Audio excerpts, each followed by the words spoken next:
Really, we have to understand our history. But we also have to understand the threats to our civilization that is coming place. And we have to have a united response to it. In private conversation, everybody talks to me about Muslims and the danger they pose and so on. Well, I suppose they are looking at this terrorism all over the world, and they are not ready like other people to make a distinction. And they generally say in a generic term the Muslims are terrorists, etc. But the fact is, you see, the problem with Muslims is not their terrorism. It's their religion is so clear-cut. And in a sense, we should admire it because they know their mind. We Hindus are the people who don't know their mind. It's like Arjuna sitting in the middle of Mahabharata, in Kurukshetra, saying, "Shall I kill my brother? Shall I not kill my brother?" Or when Karna was down repairing his chariot, and he said, "Shall I kill him now? Is it proper for a Kshatriya to kill him?" Krishna had to tell him each time that he has to do it. So this nagging doubts, the Indians have all kinds of nagging doubts. Whereas the Muslim is very clear-minded. And Muhammad told them the world is in three parts. And the Muslim behavior must be different for each of those parts. First part, he said, is Darul Islam. Darul Islam is where the Muslims are in power. They are in majority, they are in power. And he says there should be no allowance, accommodation for any other religion. So either they must convert or be killed. It's as specific as that in the Sirah and Hadith. So in most of these countries where the Muslims are in power, you can see a total intolerance to the minorities. In Saudi Arabia, we have so many Hindu workers there. Can they celebrate Diwali in Saudi Arabia? No. Can they build a Hindu temple like you are able to build here in the United States? No. Can you even carry the picture of Ramchandra ji in your pocket when you go to work? No. And there are penal offenses if you do it. You can't even have Satyanarayana Puja inside your own house. Now, this is the position of Muslims when they are in majority. When they are in minority, as in India, they are demanding mosques, they are demanding their right to read namaz, the Friday holiday, etc. It's a separate code for marriage, and so on. So what the Muslims demand as a minority, they will not accept to give when they are in the majority. So that's you may not like this point of view, but there's clarity in that mind. And so Muhammad says that when you are in majority, you are not to tolerate any other religion. You must wipe it out. Second is that where the Muslims are not in majority, there Muhammad divided the world into two parts. And that is, first part is, which he called as Darul Harab. Darul Harab is where the Muslims are in a sizable minority and the majority is divided. The majority is confused, like we are today, like we Hindus are today. There, Muhammad says that the job of the Muslims is to go on demanding more and more concessions by acting collectively and ultimately reach a point where they are able to transform that the society into a Darul Islam, from Darul Harab to Darul Islam.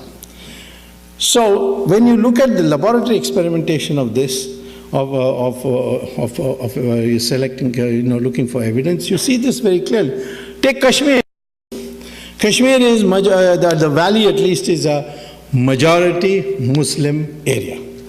See what has happened to the minorities there. 500,000 Kashmiri Pandits have been driven out.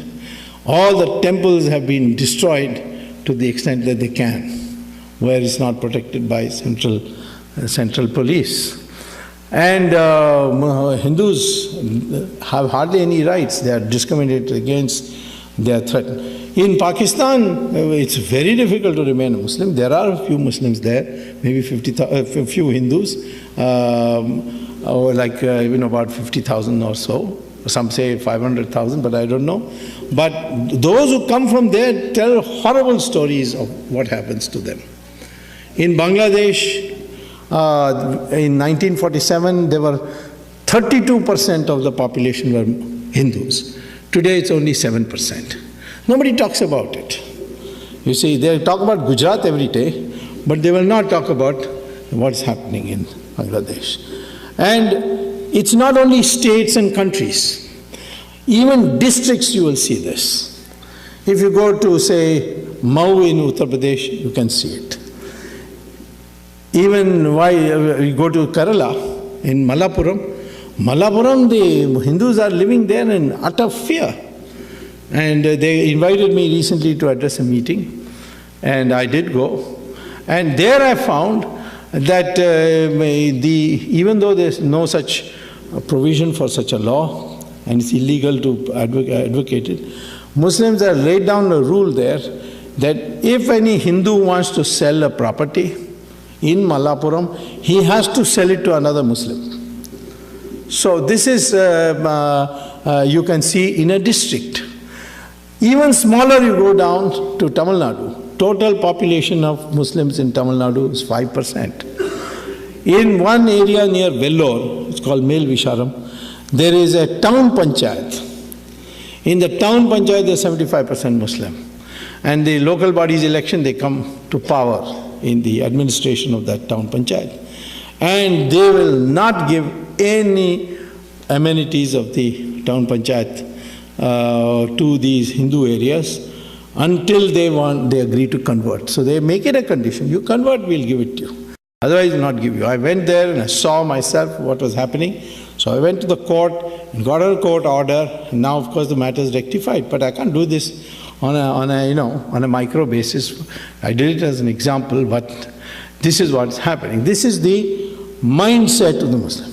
And finally, Muhammad says, if you are in a minority and the majority is united, then Muhammad says, surrender and don't argue with the minority. And that's what we see in countries where the majority is united. Australia, one day, Imam said that, I can't, it's intolerable to have a uniform civil code with the Christians in Australia. We need our own Sharia. And I appealed to the Prime Minister to give us Sharia. So Prime Minister was a lady, the next day said, if you want Sharia, my recommendation to you is to go and find another country, because in Australia, we are not going to give you a separate code. You will have only a uniform civil code. Now, immediately the following day, all the Muslim organizations passed a resolution saying that this Imam is an idiot or is an imbecile, he doesn't represent us. We are very happy with uniform civil code. So in Australia, the Muslims will accept uniform civil code, but not in India. And this, in the United States also, you can't have a separate, although there are heavy efforts going on.